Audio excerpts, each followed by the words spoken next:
in the offseason, leading up to this year, leading up to the kickoff to the NFL, I was one of the people saying Russell Wilson has played his way out of the Hall of Fame. There was a time in which we believed Russell Wilson to be a Hall of Fame quarterback, first ballot. I mean, I know we're having this debate right now about Eli Manning. I think we all can agree Eli Manning, there's a debate out there as to whether or not he had a Hall of Fame worthy career.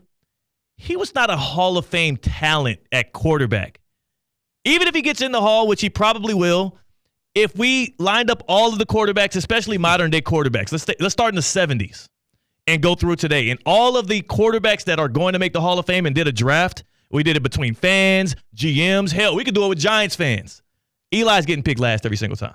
He will be the worst quarterback in the Hall of Fame. Yeah, you can start naming quarterbacks, and it'll be hard to stop naming quarterbacks that you would take before Eli Manning, despite having the 2 rings. There's going to be non-Hall of Fame quarterbacks, guys that never even sniff Canton, who are better at quarterback than Eli Manning. He had a great career, a lot of it due to circumstance, some luck, some just being there and being opportunistic and being surrounded by good talent in what was a good organization. I'm not discrediting the man at all. Heck, he was one of our first ever guests here on Theoretically Speaking. Much love to Eli Manning. But let's keep it G. You take Phil Rivers over Eli Manning? Yes, he's better. And Phil Rivers probably not a Hall of Famer, right? Probably not. No. I don't even think he gets close to getting in the Hall of Fame, Phil Rivers. Eli will. And again, I was just talking to our guys at EDS Air Conditioning and Plumbing. I had a lunch with them earlier. In fact, right back at the house earlier. And we were having the conversation of how much an organization and specifically ownership can dictate so many things from the top down in organizations, not just sports, but again, in life, in other companies.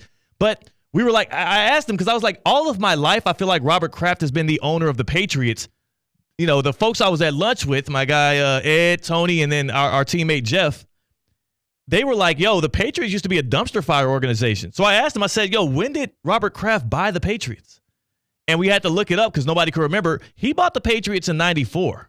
Didn't take long. It didn't take long for him to turn that organization from the top down, create the Patriot way by hiring the right people, empowering them in the correct ways, not meddling in football decisions that you shouldn't have your hand in. And then in comes Bill Belichick. And in comes not 1, not 2, not 3, but 6 championships and Tom Brady.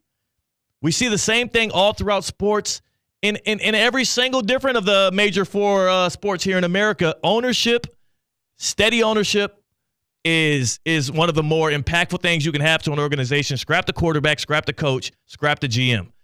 And that brings us to the point here because, of course, Eli Manning benefited from being under a steady Giants leadership. Phillip Rivers was with the Chargers, which we know is a mess of an organization most of the time. For what we see right now with the Pittsburgh Steelers this year, now I understand. Now I get it. Like, they are the ones that actually were a quarterback away from being a contender in the NFL, not the New York Jets. We all thought because Aaron Rodgers picked them out of the bunch and said, if I go there, they got Zach Wilson. He's not good. He's not good. I can actually show him the ropes. Zach Wilson worships me. I can show him the ropes, play a couple of years, win a Super Bowl, and then hand the baton off to Zach Wilson. Aaron Rodgers assumed Wilson was the issue, or Geno Smith, or Sam Darnold, or whoever the hell else they threw out there at quarterback was the issue. He thought he can just jump in there and solve the problems.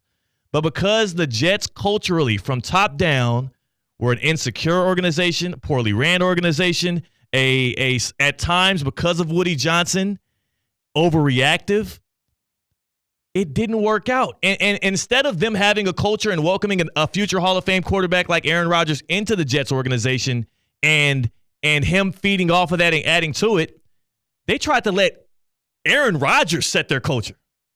They tried to be an Aaron Rodgers-led organization, which we've never seen that before in the first place. And also, there's no precedence for that in his career. He's always been a guy that seems to be a little cold to his teammates internally. Even the locker rooms are sometimes divided on Aaron Rodgers. Hell, his family don't like the man. And you turn the keys over to that guy. But let's look at what the Steelers did. Because you can argue the Steelers and Jets were in similar positions. In fact, the Steelers were a 10-win team last year with that hodgepodge of quarterbacks they had running through there, and they made the playoffs. Elite-level defense, a wide receiver one that we can all agree is a legit wide receiver one that needs better quarterback play, But the difference between the Steelers and the Jets in this offseason was culture. The Steelers, who have only had 3 coaches since like 1969, Chuck Noll, Bill Cowher, Mike Tomlin. Sustainability. We know it's consistency. We know what to expect. We know the standard we hold people to. And you got a guy like Mike Tomlin in there that knows how to manage these kind of egos. Russell Wilson, who was such a problem for the Denver Broncos, couldn't work out for Sean Payton. Oh, hell, look at what happens when he steps into Mike Tomlin's locker room. The Steelers are now 8-2. The Jets are 3-8. The Jets thought they could do what the Steelers did. The problem was they turned the keys over to the guys, similar to how the Broncos did when Russell Wilson first got in there. Same quarterback, different organization, right? Remember when Russell got traded to Denver, they gave him his own office, right? He separated him from the team. C-Cat, like this was something where they did similar to the Rodgers method. Hey, you're the future Hall of Fame quarterback. Fix all our problems for us. It didn't work. No. The Steelers didn't do that. Instead, they said, you come in here, you're going to compete for your position. We're going to bring in Justin Fields as well. He's going to start. He's going to play well. Because we are a well-ran organization with a steady head coach who can he could be decisive because he's not worried. He's not looking over his shoulder at, will this decision cost me my job? Because they have that, they were able to start Justin Fields, succeed with him, and then still put Russell Wilson in when he got healthy. And look at the results so far. They're 8-2. They're in pole position to win the AFC North. They control their own destiny. They have 2 more games this year, C-Cat, including tonight against the Browns. At 8-2, with the tiebreaker lead right now over the Ravens, they have 2 more games against the Browns. It is miraculous how important ownership is in football compared to every other sport. I think it goes in terms of important front office and leadership and culture with the owner position is in terms of the big 4 leagues. Yeah. Got to go NFL number 1, for sure. NBA number 2, MLB. Maybe flip NBA, MLB since I would the salary flip those. cap. Yeah. I would flip those. I would say Major League Baseball, I would put them second. So I just think that a team can get hot, make the playoffs, and just it's so easy with how little postseason games there are and how much parity there is in a single baseball game that you'll see teams just get hot with or without in being baseball malfunctional. Yes, because look at the Mets. The Mets lucked their way to a couple spots, even though they're known as a very dysfunctional team. But that's this year's, and isn't Cohen a new owner? Fair enough, yes. Steve Cohen, it's not Cohen the Will new. Ponds anymore. Yeah. But then you also look at the Tampa Bay Rays, widely regarded as a well-run front office. They find diamonds in the rough better than anyone else in sports, really. And they're able to compete with high payroll teams by spending a fraction of what the Yankees pay or the Dodgers pay. So I think you're right. NFL, number 1 most important ownership. For sure. Major League Baseball, number 2. And in the NBA, we all know, though it does take good ownership to help, because that's the reason why the Knicks have been miserable for the past 3 decades. Like Jim Dolan ain't going nowhere, and he continues to meddle in decisions that get people fired. Oh, get people fired. He's the one that fires them. He'll make the decision and then pawn it off to the person that he's fired. Oh, it was his fault. And the same thing across town with the Nets. When their team got sold and purchased, what was the first thing that happened? That disastrous old-school Celtics trade that got KG and Paul Pierce in Nets uniforms. And it got Bobby Marks in an ESPN uniform. Exactly. That is exactly what happened to the Nets because of poor ownership decisions and culture. Culture is the differentiating factor between the Steelers and the Jets.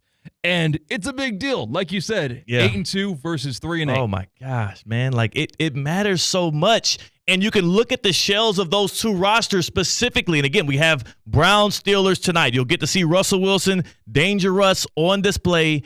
Likely going to be a double-digit win in this one. The Browns season practically over. I don't even know if Myles Garrett is playing tonight. We need to check on that. I know he was questionable, and it's a short week. I just don't. This matters so much. Organizational strength is what got Eli Manning to be a person that is a candidate now that is seriously being looked at for the Hall of Fame. Organizational structure. That's what got him there. Top-down leadership. Creating great rosters around people to support them, to lift them up. Organizational strength is what has Russell Wilson now. He's the same guy from the past 3 years. If anything, he's gotten older. Like he's lost athleticism, but he looks better than he has in the past 3 years. Because of the organization that he's in, because of the structure that he's within. And we see this as well. This is the top end look at it, right? Top end is the Steelers, bottom end is the Jets. How about we just look at some of the middle area stuff? Baker Mayfield with the Buccaneers.